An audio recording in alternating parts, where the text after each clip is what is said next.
This is Pooja. Welcome to Vrinda classes. तो आज हम लोग बात करेंगे भारतीय राष्ट्रीय आंदोलन में महात्मा गांधी जी का क्या रोल रहा है, उसी के कॉन्टेक्स्ट में आज बात करने वाले हैं। तो सारा क्वेश्चन महात्मा गांधी जी से रिलेटेड है। अगर वीडियो अच्छी लगी तो लाइक शेयर करिएगा, और इससे रिलेटेड कोई भी क्वेश्चन मैं कोशिश करूँगी कि ना छूटे। तो चलिए वीडियो स्टार्ट करते हैं। महात्मा गांधी जी का स्वतंत्रता आंदोलन में बहुत योगदान था, तो उसी कॉन्टेक्स्ट में इनसे रिलेटेड क्वेश्चन काफ़ी पूछा जाता है।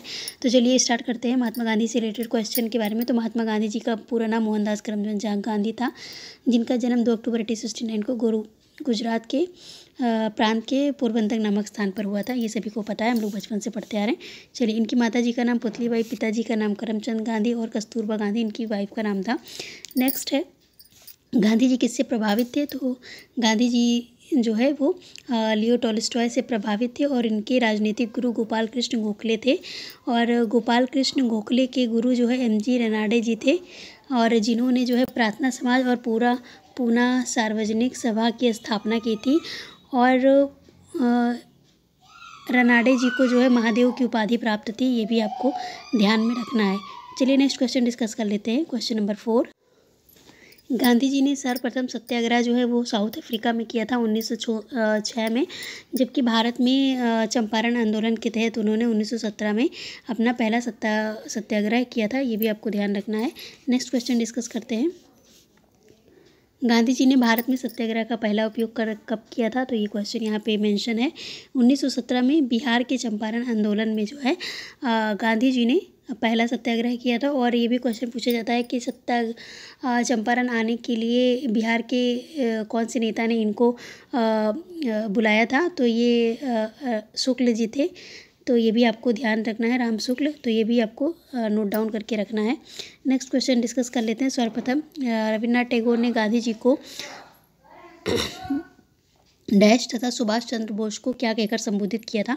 तो रविन्द्रनाथ टैगोर ने महात्मा गांधी जी को महात्मा की उपाधि दी थी, और सुभाष चंद्र बोस ने महात्मा गांधी को राष्ट्रपिता की उपाधि दी थी।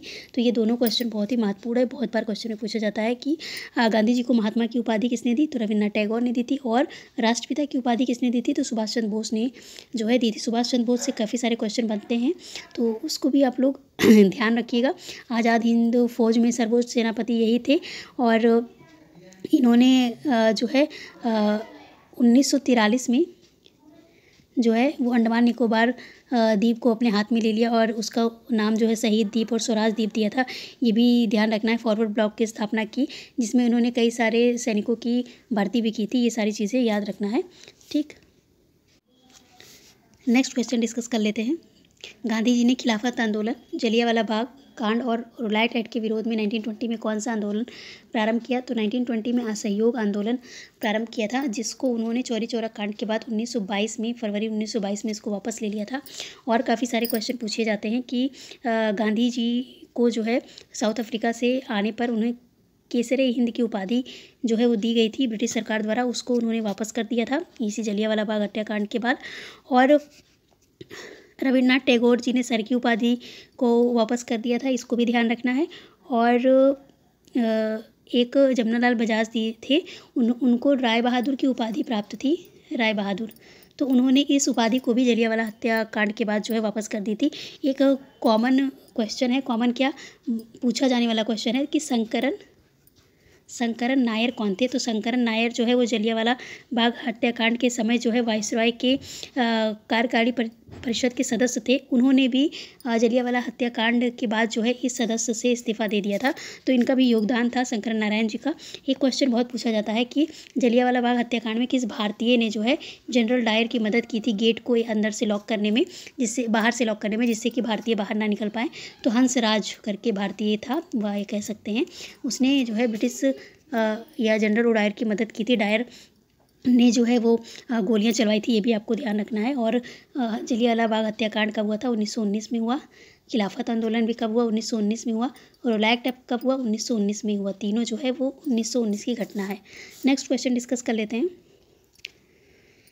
11 फरवरी 1922 के चौरी चौरा कांड से दुखी होकर गांधी जी ने किस आंदोलन को स्थगित कर दिया?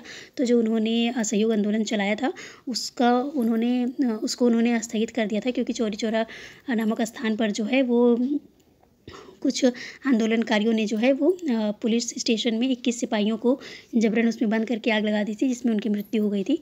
तो ये इम्पोर्टेंट पॉइंट बनता है। और एक कभी कभी ये भी पूछा जाता है कि इस आंदोलन के खिलाफ कौन था, तो जो है मोहम्मद अली जिन्ना, एनी बेसेंट और बिपिन चंद्र पाल, ये 3 मतलब कांग्रेस के नेता थे जो उस समय असहयोग आंदोलन से सहमत नहीं थे।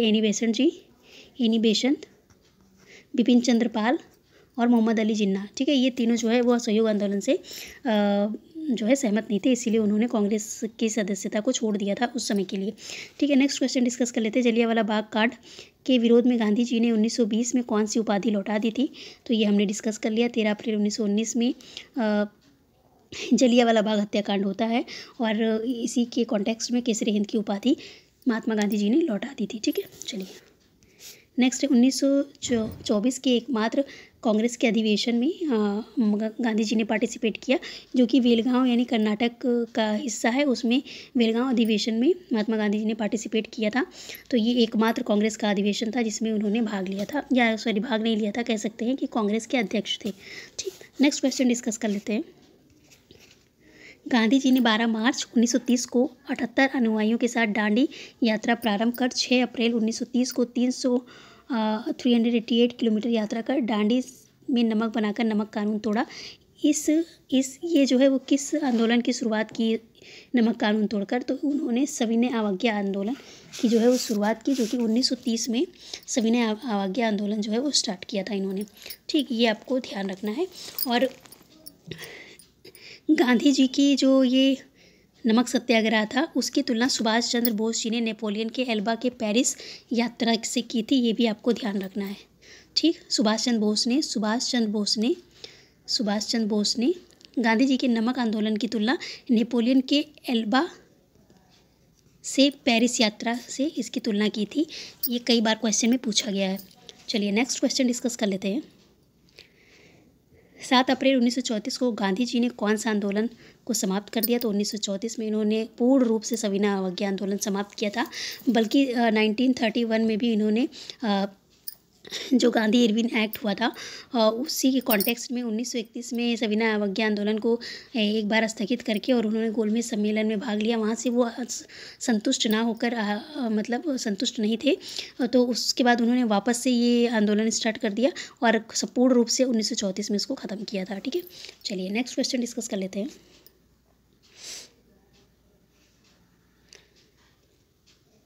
1916 में गांधी जी ने अहमदाबाद के निकट की स्थापना की, तो साबरमती आश्रम की जो है स्थापना 1916 में किया था, ये ध्यान रखना। 17 में चंपारण आंदोलन हुआ था, ये भी आपको ध्यान रखना है। ठीक है, और 18 में इन्होंने जो है मजदूरी, जो अहमदाबाद में मजदूर की हड़ताल चल रही थी उसका भी समर्थन इन्होंने किया था। और 1918 में एक और आंदोलन चलाया था, कर नहीं आंदोलन।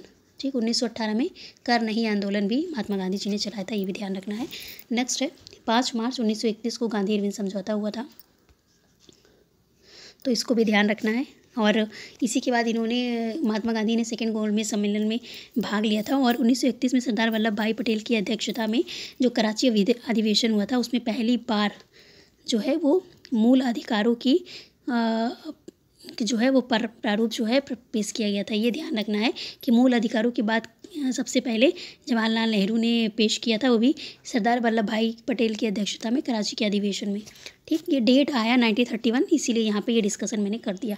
चलिए नेक्स्ट स्टार्ट करते हैं। 1942 में प्रस्तुत क्रिस प्रस्ताव को महात्मा गांधी जी ने क्या कहा था, तो 1942 में प्रस्तुत क्रिस प्रस्ताव को महात्मा गांधी जी ने पोस्ट डेटेड चेक कहा था, ये भी आपको ध्यान रखना है। चलिए नेक्स्ट क्वेश्चन है 8 अगस्त 1942 को भारत छोड़ो आंदोलन के दौरान गांधी जी ने कौन सा नारा दिया था, तो ये 8 अगस्त नहीं, यहाँ पे 9 अगस्त कर लीजिएगा। 9 अगस्त 1942 के टाइम पे महात्मा गांधी जी ने करो या मरो का नारा दिया था। और ये जो है करो या मरो का नारा भारत छोड़ो आंदोलन के दौरान दिया गया, और इस समय जो अध्यक्ष थे वो APJ अब्दुल कलाम जी थे, ये भी आपको ध्यान रखना है। और इसी 9 अगस्त 1942 को ऑपरेशन जीरो आवर के तहत कांग्रेस के जो महत्वपूर्ण नेता थे उनको गिरफ्तार कर लिया, जैसे कि महात्मा गांधी हो गए, जवाहरलाल नेहरू को, उनकी महात्मा गांधी की वाइफ कस्तूरबा गांधी जी को और APJ अब्दुल कलाम को, सभी को जो है गिरफ्तार कर लिया गया और अलग अलग जेल में डाल दिया गया। जैसे कि मौलाना अब्दुल कलाम को बाकुड़ा जेल में डाला गया था, जवाहरलाल नेहरू को अल्मोड़ा जेल में, राजेंद्र प्रसाद को बांकीपुर जेल में, और जो महात्मा गांधी थे और कस्तूरबा गांधी और सरोजनी नायडू भी इसमें शामिल थी, तो इनको जो है वो आगा खां पैलेस में जो है वो रखा गया था। ठीक, चलिए नेक्स्ट क्वेश्चन डिस्कस कर लेते हैं। 1931 में लंदन में द्वितीय गोलमेज सम्मेलन गांधी जी ने किसके नेतृत्व में किया था? तो ये कांग्रेस में किया था। एक ही सम्मेलन था जिसमें गांधी जी ने पार्टिसिपेट किया था 1931 में। और तीनों गोलमेज की अध्यक्षता या कह सकते हैं इंग्लैंड के प्रधानमंत्री उस वक्त कौन थे? James Ramsay McDonald. ठीक है, मैकडोनल्ड से याद कर, मैकडोनल्ड का पिज्ज़ा खाते हैं ना, तो इसी से याद कर लीजिएगा। ठीक है, और तीनों गोलमेज सम्मेलन में पार्टिसिपेट होने वाले एकमात्र भारतीय कौन थे? तो भीमराव अम्बेडकर जी थे। तो ये भी आपको ध्यान रखना है। ठीक, चलिए नेक्स्ट देखते हैं। 1931 से एक क्वेश्चन और बनता है। 1931 में ही जो है 23 मार्च 1931 में जो गांधी इरविन का समझौता हुआ था, जैसे कि पहले 12 मार्च को उनका समझौता, 4 मार्च को शायद उनका समझौता हुआ था, 4 मार्च को गांधी इरविन समझौता हुआ था और 23 मार्च को उनको फांसी हुई थी। ये भी ये ध्यान रखना है, 23 मार्च 1931 में गांधी सुखदेव, भगत सिंह और राजगुरु जी को फांसी हुई थी। ठीक है, तो ये भी ध्यान रखना है, डेट वही है 1931 और मतलब मार्च का महीना भी है, ये भी ध्यान रखना है। चलिए, गांधी जी की हत्या कब? बीच बीच में डिस्कशन जो हो जा रहा है, ये सारे क्वेश्चन पूछे हुए ही हैं जो मैं आपके सामने डिस्कस कर रही हूँ। गांधी जी की हत्या कब की गई? 30 जनवरी 1948 को नाथूराम गोडसे ने प्रार्थना के समय जो है इनकी हत्या कर दी थी। ठीक है, 30 जनवरी 1948। गांधी जी के समाधि स्थल को क्या कहा जाता है? तो राजघाट कहलाता है। और गांधी जी को किसने अर्धनग्न फ़कीर कहा था? तो विंस्टन चर्चिल ने जो है गांधी जी को अर्धनग्न फ़कीर कहा था।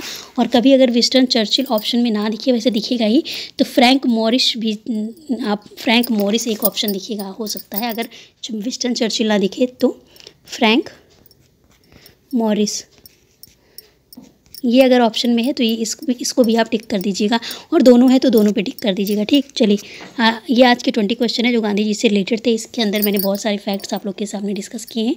तो आई होप वीडियो आपको अच्छी लगी हो, इन्फॉर्मेटिव लगी हो। अगर अच्छी लगी हो तो लाइक शेयर करके सब्सक्राइब करके बेल आइकन प्रेस कर दीजिएगा। मिलेंगे नेक्स्ट वीडियो में इन्फॉर्मेटिव वीडियो के साथ, तब तक के लिए bye bye, take care. Thank you guys, thank you for watching in the classes.